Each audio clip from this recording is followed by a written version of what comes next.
কলা বেশি পেকে গেলে ফেলে না দিয়ে বানিয়ে নিন আজকের এই রেসিপি। ম্যাঙ্গালোরের একটি বিখ্যাত ব্রেকফাস্টের রেসিপি ম্যাঙ্গালোর বান, তার সাথে থাকবে আলু পালিয়া।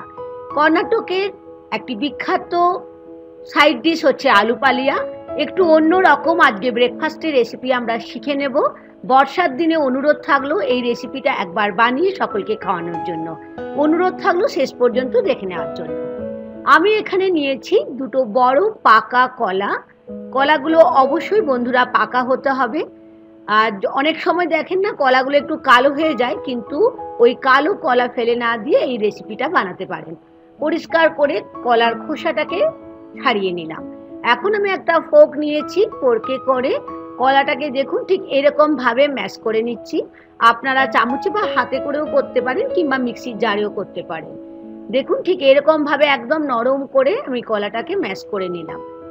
এরপরে নিয়ে নিচ্ছি হাফ চামচের মতো জিরে, তার সাথে নিয়ে নিচ্ছি অল্প পরিমাণে লবণ, খুবই অল্প পরিমাণে নিয়ে নিচ্ছি চিনির গুঁড়ো 1.5 চামচের মতো। চিনিটাকে আগে থেকে আমি গুঁড়ো করে রেখেছিলাম। নিচ্ছি গুড় পাউডার 2 চামচ বড় চামচের। বেশ ভালো করে চিনি, গুড়, কলা আর জিরেটাকে মিশিয়ে নিচ্ছি।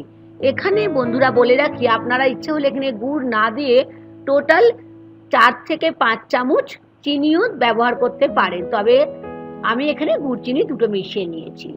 নিলাম বড় চামচে 2 চামচ দই। দইটা অবশ্যই যেন টক দই হয়। দইটা দেওয়ার পর ঠিক দেখুন এরকম ভাবে কলার সঙ্গে আমি মিশিয়ে নিচ্ছি। একটু অন্যরকম মনে হচ্ছে।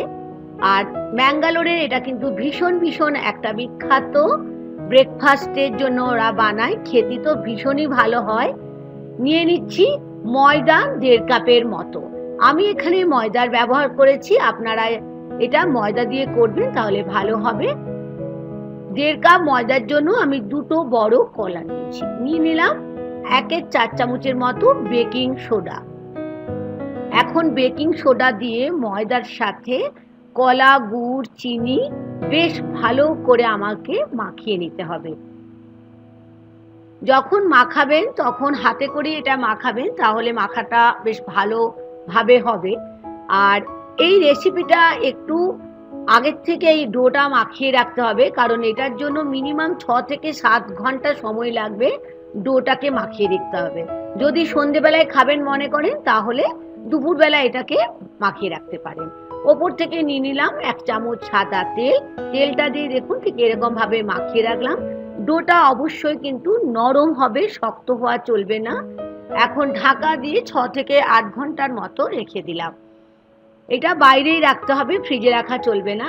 এর সঙ্গে আমি যে বানাবো আলুর পালিয়া, তার জন্য আমি একটা আলু সেদ্ধ নিয়েছি। আলুটাকে আমি মাইক্রো ওভেনে সেদ্ধ করে নিয়েছি। কিভাবে করেছি করতে করতে বলে দেব।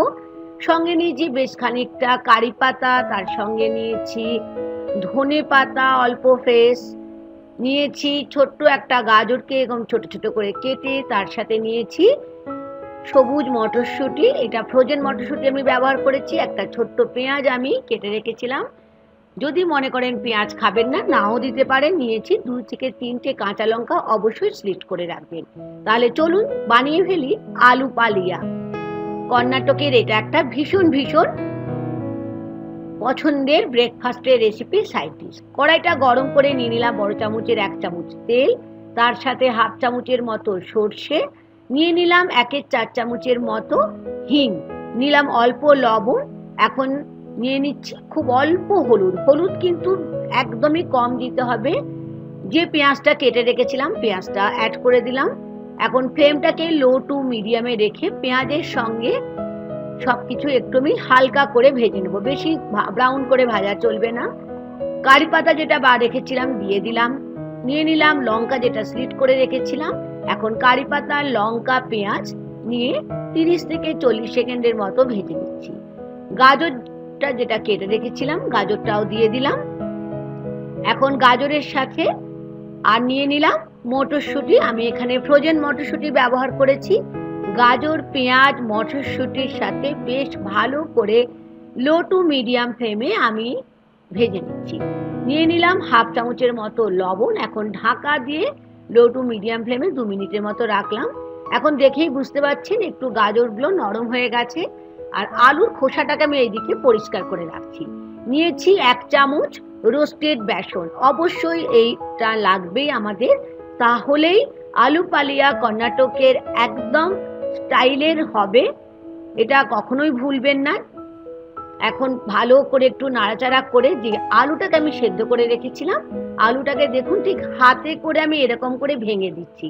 আলুটা আমি মাইক্রোওভেনে করেছিলাম, যার জন্য এটা একদম সুন্দর একটা আলুটা সেদ্ধ হয়েছে। মাইক্রোওভেন হাই ফ্লেমে আপনারা 3 মিনিট দিলেই একটু ফুটো করে দিতে হবে আলুটাকে, তাহলে এরকম আলু সেদ্ধ হয়ে যাবে। বেশ ভালো করে আলুটাকে এখন পেঁয়াজ, মটরশুঁটি, গাজর সকলের সাথে ভালো করে মিশিয়ে নিলাম। মিশিয়ে নেওয়ার পরে আমি এখানে 200 ml এর মতো, মানে বড় কাপের 1 কাপ জল, আমি এখানে কোনো গরম জল ব্যবহার করিনি, নর্মাল রুম টেম্পারেচারের জল ব্যবহার করেছি। লবণটা একটু চেক করে নিলাম, লবণ ঠিকই আছে। এখন ঢাকা দিয়ে মিনিট 3 মতো মিডিয়াম ফ্লেমে ফুটতে দিয়েছিলাম। এখন কিন্তু দারুণ গন্ধ উঠছে, দেখেই বুঝতে পারছেন আমাদের আলু পালিয়া তৈরি হয়ে গেছে। এখন দিয়ে দিচ্ছি যে ধনেপাতাটা কেটে রেখেছিলাম, ধনেপাতাটা উপর থেকে। আমরা বানাই ঠিক সেরকম ভাবেই, তবে একটু অন্যরকম ভাবে সবজিগুলো আমরা অ্যাড করেছি। অনুরোধ থাকলো এই আলু পালিয়া অবশ্যই বানিয়ে খাবেন। এর সঙ্গে গ্যাস ওভেনটা বন্ধ করে দিলাম। তৈরি হয়ে গেল কর্ণাটকের একটা বিখ্যাত ব্রেকফাস্টের সাইড ডিশ আলু পালিয়া। এখন আলু পালিয়া তো রেডি হয়ে গেল। এদিকে ফেরত এলাম 6 থেকে 7 ঘন্টা পরে ম্যাঙ্গালোর বানটা আমরা ভাজবো বলে। কড়াই গরম করে বেশ খানিকটা তেল আমি গরম করতে দিলাম। এদিকে তেলটা গরম হবে, আমি ঢাকাটা খুলে দেখিয়ে দিচ্ছি, একটুখানি হাত দিয়ে একটুখানি মেখে নিচ্ছি, কারণ আর এরকম দেখুন ঠিক এরকম সাইজের ডোগুলো, আমাদের ডো থেকে বলগুলো কাটতে হবে, মানে এটা রুটির মতো বড় হবে না বা লুচির মতো ছোট হবে না। অল্প আটা দিয়ে বা ময়দা দিয়ে আমি এটাকে ঠিক এরকম ভাবে একটু গোল গোল করে একটু মোটা করে বেলতে হবে, এটা কিন্তু লুচির মতো পাতলা হবে না। আমি বেলে নিলাম বেশ খানিকটা। এখন তেলের টেম্পারেচারটা চেক করে এখন ম্যাঙ্গালোর বানগুলো আমরা একটা একটা করে ভেজে নেব। অবশ্যই টেম্পারেচারটার কথা মনে রাখতে হবে, মিডিয়াম ফ্লেমে রাখতে হবে। এখন একটা সাইড হয়ে গেলে আর একটা সাইড উল্টে দিলাম। কেমন লাগলো আজকে একটা ম্যাঙ্গালোরের, মানে কর্ণাটকের একটা বিখ্যাত ব্রেকফাস্টের রেসিপি ম্যাঙ্গালোর বান? আশা করি ভালো লেগেছে।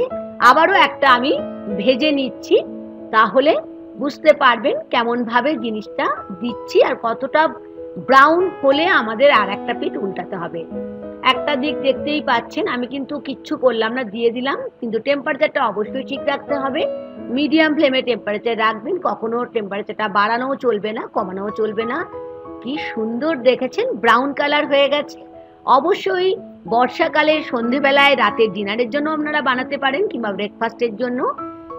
ম্যাঙ্গালোর বান তার সাথে আলু পালিয়া রেডি হয়ে গেল। এখন আমাদের এরকম ভাবে সমস্ত বানগুলো আমি রেডি করে নেব। এখন সার্ভ করবার, মানে পরিবেশন করবার সময়। বন্ধুরা অবশ্যই বানিয়ে খাবেন, আর দেখতে দেখতে লাইক আর শেয়ার করতে ভুলবেন না। আমার ওয়েবসাইট cookingwithmunmun.com দেখার জন্য অনুরোধ থাকলো। আর আজকের রেসিপি দেখতে দেখতে যারা এখনো সাবস্ক্রাইব করেননি মুনমুন cookingwithmunmun.com চ্যানেলটিকে অবশ্যই সাবস্ক্রাইব করে নেবেন। আবার নতুন কোনো এক রেসিপি নিয়ে দেখা হবে। বর্ষাকালে অবশ্যই এনজয় করুন গরম গরম ম্যাঙ্গালোর বান আর আলু পালিয়া। অবশ্য আপনারা এর সঙ্গে নারকেলের চাটনিও কিন্তু করে খেতে পারেন, পরিবেশনও করতে পারেন। আজ এই পর্যন্ত বন্ধুরা, থ্যাংক ইউ।